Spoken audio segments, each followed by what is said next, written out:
From the 17th of July 2023, the UK government have officially passed into law some of the proposed measures to reduce net migration into the United Kingdom. And some of those measures has been updated on the gov.uk website, which is the official website for the UK immigration.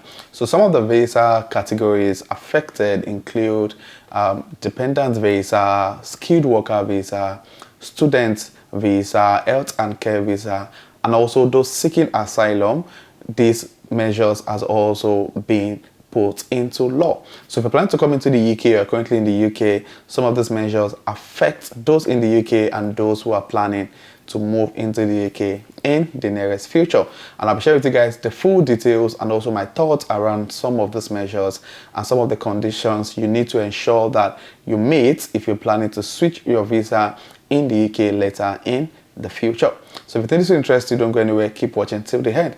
And if you're coming across my channel for this first time, please hit the subscribe button, click on the like button to join the amazing growing family. I'm a returning subscriber, so you guys are amazing. Thank you for being here. So without further ado, let's get right into. There has been quite a lot of information going around as regards the UK changing its rules and also the rules in relation to immigration. And some of this has just been proposed measures. None of it has been made official. Now, as at the 17th of July 2023, some of those proposed measures have been passed into law, and the UK gov.uk website has also been updated to be able to ensure that everyone coming to the UK going forward need to meet certain requirements that were not needed in the past. Now, the first rule or the first thing that has been changed on the UK Gov website is that for people who are switching from student visa to skilled worker visa, there are some conditions you need to meet. Now, basically, what they're saying is that no one can switch from a student visa to any work visa categories anymore. Unlike before, whereby if you're studying, probably during your program, you're able to get a job that is going to give you COS, which is a certificate of sponsorship. You can leave your studies and apply for the skilled worker visa and just, switch to the skilled worker visa. This has been the norm in the United Kingdom. However, from the 17th of July, no one on a student visa can switch to a skilled worker visa before completion of their program. Now, I made a video a couple of months ago to share that many international students are coming to the UK, they get a job, abandon their studies, and then move on to the job and switch visa to the skilled worker visa, which is something that's not bad in itself, because why continue on a program you're not interested in? However, the UK government is trying to put measures to ensure that anyone coming to the UK on the student visa complete their studies before they are able to switch to a skilled worker visa. Now, look at what is on the website, on the gov.uk website right now. So if you are currently on the UK on a student visa, just as you can see on the screen, you must meet one of the following requirements. The first one is that you have completed the course you were sponsored to study. So it means that if you don't complete your course in the UK, you can switch to a skilled worker visa. Now, your job start date is after your course has finished. So peradventure, you're able to secure a job, let's say 3 months to the end of your program, then you need to liaise with your employer to state your start date as, for instance, a week or 2 weeks after your course is expected to be completed, if that makes sense. So if, for instance, if your course is going to finish, let's say 1st of January, and you got a job, let's say in September, you need to inform your employer that you're finishing your course in January. However, your start date should be anytime in January after the 1st of January. So if you don't meet this requirement, then you can apply for a skilled worker visa. You might have to let go of that job opportunity.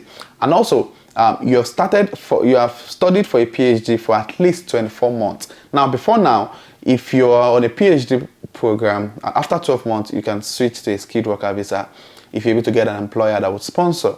But now it's been changed. You have to be, it has to be after your 24th month on the PhD program before you can switch to any work visa categories. So for international students coming to study, make sure that you're really coming to study, because if you don't complete your program, you have to go back to your home country. You can't apply for any visa category. So it's becoming more like a post-study work visa, to be honest. So if you don't finish your program, you can apply for a post-study work visa. So same applies to a skilled worker visa now for those coming to the UK as international student. If you don't complete your program as a student, you can't switch to the work visa. Now, another change that has been officially made by the UK government is that from the January intake, from January 2024, no one coming on a post-study program can bring in a dependent. Now, this has been like a rumor for the past couple of months. People are like, they can't do that, they can't Newsflash, guys.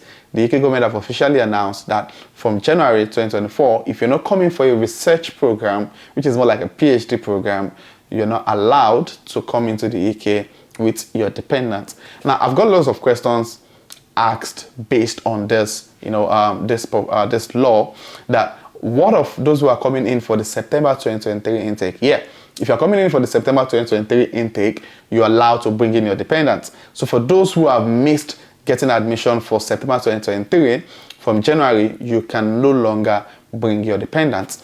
Another question asked is, what if I come into the UK September 2023, but my dependents won't be coming until February 2024? The answer is yes.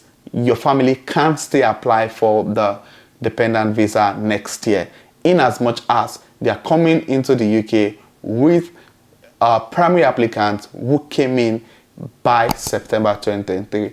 I don't know if that makes sense. So, but if you're coming to the UK September 2023, if your family is coming next year, they can still come because you as a primary applicant came in before January 2024. Now, someone else asked me, what if my program starts January 2024, but I'm planning to come into the UK December 2023, since I can come in 1 month before the start of my program? The law still affects those coming in January 24. In as much as you are a January intake, even if you decide to come in December 2023, you still can't come into the UK with your dependent anymore. Another question asked is, what about those who are already in the UK and are planning to renew their visa? Let's say, for instance, you're planning to get your visa renewed next year. This does not affect you. In as much as you're already in the UK, you can always renew your visa with your dependent. But if you're just coming in, and one thing I also need to mention is, for the student visa, that for those on student visa that can switch to skilled worker visa, I think there should be a way around it, to be honest. If you're able to secure, let's say for instance, able to secure a job with an employer who is willing and happy to sponsor you, but make sure you go through this with your employer before you make that decision, because it can cost you a lot. Now, if you get a job, let's say for instance, your second month in the United Kingdom, and the job is coming with the COS, a certificate of sponsorship, I think you don't need to wait, because no employer is going to wait for you for another 1 year plus for you to finish before they can get it. They'll probably get someone else. I think the only way is for you to leave the United Kingdom, then apply for a fresh visa from your home country to come into the UK as a skilled worker. So it's a bit dicey, because I'm sure many people might want to abuse this opportunity. It's a bit dicey, but in my own personal opinion, I think the best thing is that if you're trying to get a job in the United Kingdom, just wait until the end of the program. Now, the UK is making a lot of changes. You might want to go on gov.uk website to check out some of these changes that has been made. Even for those coming in seeking asylum, there's been a lot of changes, and the government decided to just put this out there without, I would say, from the news that has been flying around, I think that's enough notice. However, this news came in all at once on us, and that's just the reality. Aside from the increase in IHS fee, increase in visa fee, a lot of things are really changing in the United Kingdom. And the question now is UK really becoming attractive for immigrants, or do immigrants need to look elsewhere when it comes to their relocation plans? That's the question we need to ask ourselves. And for those of us that are already in the United Kingdom, how are we surviving in this UK, considering the increase in the price of things, increase in rent?